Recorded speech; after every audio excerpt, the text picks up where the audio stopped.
Welcome to the Life After Life podcast, where we explore our soul's physical and non-physical journey. I'm Majana. Let's discuss angels, guides, and loved ones from the other side. Hey-oh, we're back! You caught on to that from last couple of weeks ago. That was a couple of decades ago. I just always love that. What fun. And that's what this podcast is. Fun, I hope. Fun, educational, entertaining. Did I mention fun? Because growth should be fun. It doesn't have to be work. And our angels and our guides are always there to help us have fun. So today we're going to talk about spirit animals. This is such a fun topic. I did on my astrology podcast, I've got a good coyote. Let's hear I didn't have a sound effect, so I had to make one up. Let's hear Ow! it. Ow, ow, ow! Hey, that's pretty good. Not bad. Let's hear it for Thomas. Woohoo! You do have an applause on there, though. You could applaud yourself. It's in there. It's in the box. Never mind. So spirit animals, I think this is so much fun. And quite honestly, I had no idea what those were. I had never even heard of them until my children started seeing theirs. And then I'm like, okay, what is this? So I think there's two ways that spirit animals can show up. And sometimes they're called your totem or your totem animals. And go figure, some of the Northwest Indian tribes use totem poles, and they put their totem at the top that represents represents their physical strengths and attributes, who they are, what animal they personify. So for us, I think if you are fortunate enough to see your spirit animal, I would so love to hear about that. And for some of us that don't see it in spirit form, they can show up, as clues, just like with everything else, especially if you ask. I would like to see what my spirit animal is. I really want to have a really great relationship, a conscious connection. So again, just asking for it.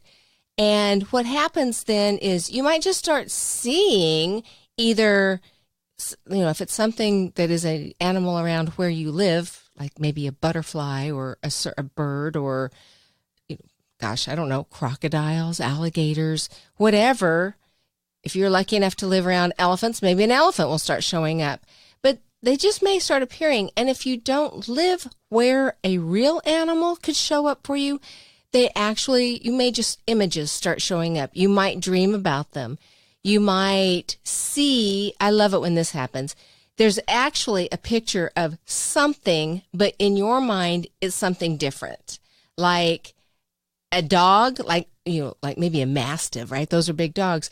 But as you scan across, what you see is a lion, because a lion is your spirit animal. So it may not be an actual picture of your animal, but you're perceiving it that way. And then again, just the actual pictures can show up for you. So just be aware of that and kind of tuned into that. Now, if it's periodic, like randomly you start dreaming of or seeing images of one specific thing, and it's very short term, and then you go on to something else, my inclination would be that's probably not your spirit animal, but certainly worth looking to see what that represents, because a lot of time the spirit world talks to us in images.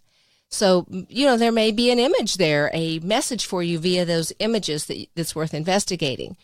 However, if it continues to show up, then it's likely your spirit animal. I had a dragonfly appear in my house, a live dragonfly.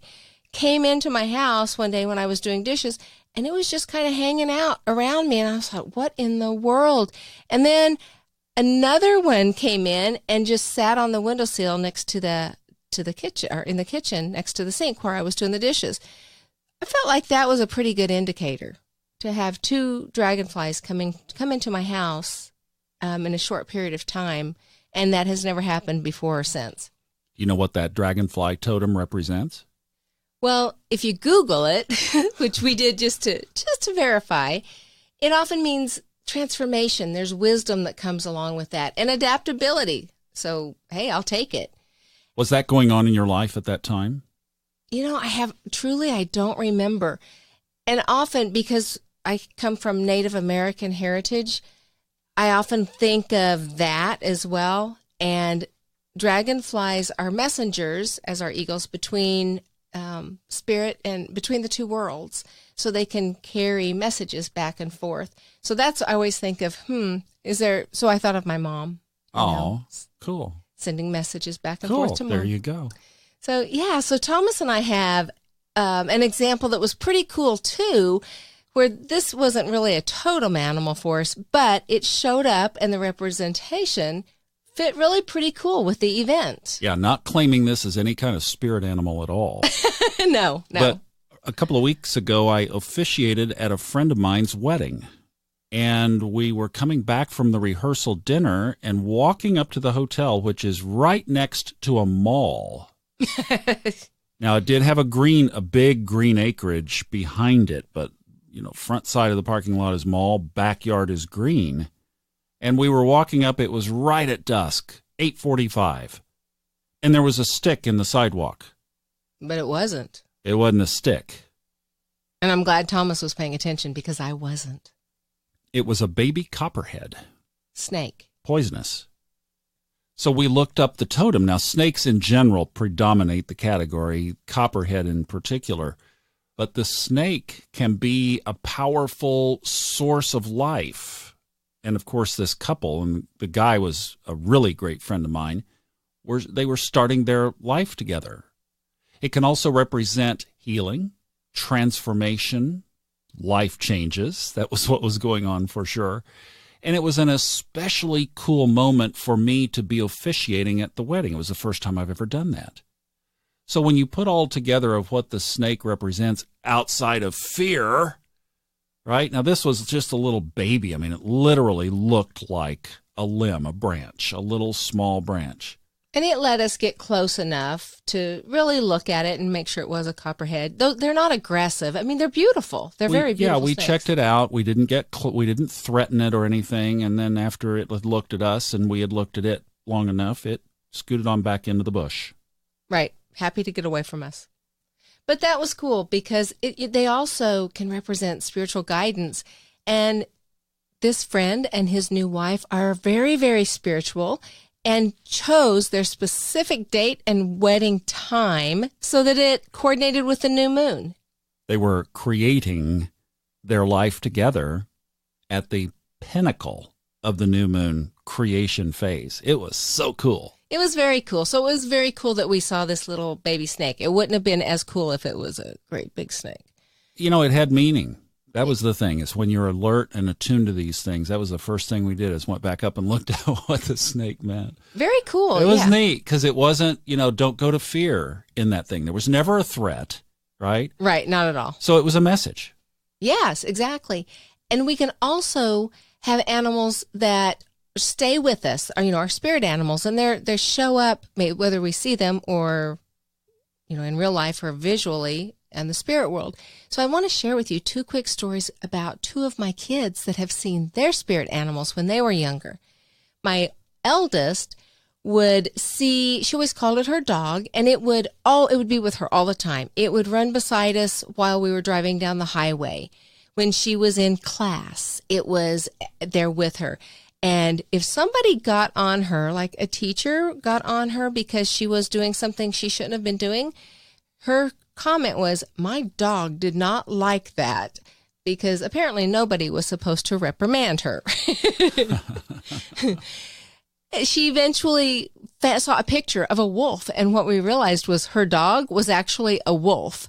And that was just, she loved it so much, and it was such an active part of her life that when she got older and got an email address, she used Tala, which is one of the Native American words for wolf, as her email address. And she no longer uses that. So then when my son got older, or about the same age, he would see something out of the corner of his eye, and it was always terrifying, but not as terrifying as it was when he first saw it full on. And boy, after having to figure out what this was and Googling different images, what we finally landed on was like a North American crocodile. Those are terrifying animals to look at. And he had finally seen it following him, and he saw this long tail swishing and was really afraid to be in a room by himself. Once we identified it and explained to him, I explained, well, it's your spirit animal. How cool is that? If it scared you like that and he's your best friend and protector, imagine how safe you are.